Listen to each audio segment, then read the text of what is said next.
We are 8 miles from Lake Ontario, which is due north of us, which doesn't freeze, or once every 100 years, I guess it does. And then we have the Niagara Escarpment. I don't know if the camera's picking it up, but it's behind us. That's the old lake shore of Lake Ontario. So after the Ice Age and the lakes were swollen, we would have been underwater right now. But anyways, with the escarpment being back there and Lake Ontario not freezing, when you're trying to grow vinifera, which are very winter sensitive, the warm air comes off the lake in the wintertime, hits the escarpment wall, and circles back. So our winters are milder. We could be 10 degrees warmer here than, say, Erie County, and that could make a big difference in a Riesling's life, or any vinifera's lifespan.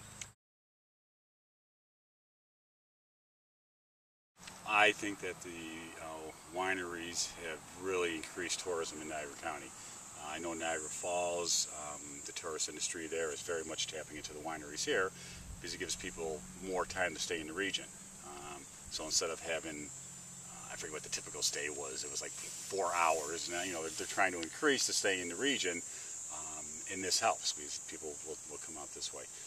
The Niagara Falls area certainly is a large draw for, they say, around 3 million tourists a year. We don't get that many through the tasting room, but the brochures are distributed, so we do get a certain amount of visitors that are tourists, but we get an awful lot of local people. It's actually we're maybe 20 or 25 minutes from downtown Buffalo at this location. So it's like having a wine country, but right in your own backyard if you're from Buffalo or the surrounding suburbs. It's really not that far to go out of your way for a nice day of enjoyment on the trail, and with several wineries on the trail now, the trail itself has become a destination, a day trip of sorts for people. Right now, as far as the wholesale business goes, we did sign with the distributor, O-Pee-Chee Wines, this year. Prior to that, I've been doing the wholesale myself up until really June, July of this year. And we were able to get our wines placed in about 100 stores and restaurants at that point. Mostly in New York State? Or? Oh yes, all in New York State, and mostly in the Buffalo, Niagara region, as well as Rochester, pretty much as far as I could drive on a given day to sell wine. We try to retail everything that we grow, and my husband and I started back in 1979. We distribute it mostly right here on the farm. We've always wanted to be retail, to cut the middleman out. And we said we're only going to grow what we can sell. We do have 350 acres.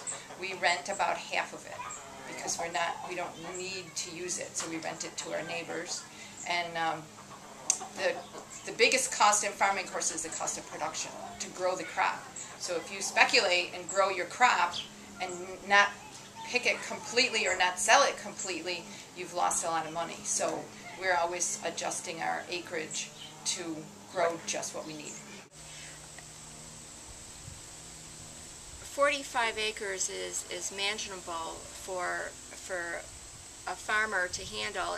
The bigger that you have to get more equipment, more help, and things like that. We are managing it, as the size that it is. My son Tyler is the guy that handles the marketing, and we work as a team. He and Martin and I in distributing. We're in a good 50 liquor stores and 10, 11 restaurants. How do you deliver it? Ourselves. In your cars? Yes, with our liquor license and tax ID and everything. Yep, we do. And are you outside of New York State at this point? No. We feel like it's going to happen because our shipping to private homes has increased dramatically in the last year, and so in the surrounding states, there probably down the road will be a demand for the liquor store.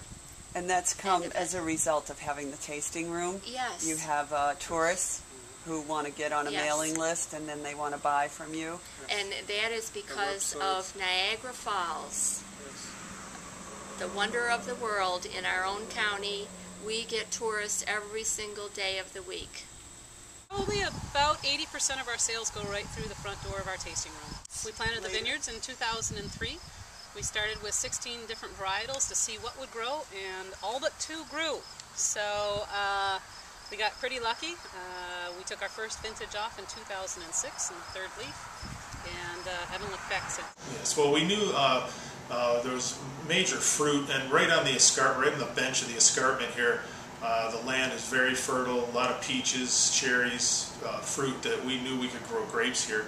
We also knew we were the same terroir as France, neutral clay over limestone. We readily learned what we had here to make it into a viable wine operation. One thing at Leonard Oaks that we try to tell people when they come in, your palate is your own. We're not here to tell you what to drink. We're here to show you the wonderful things you can drink from this region.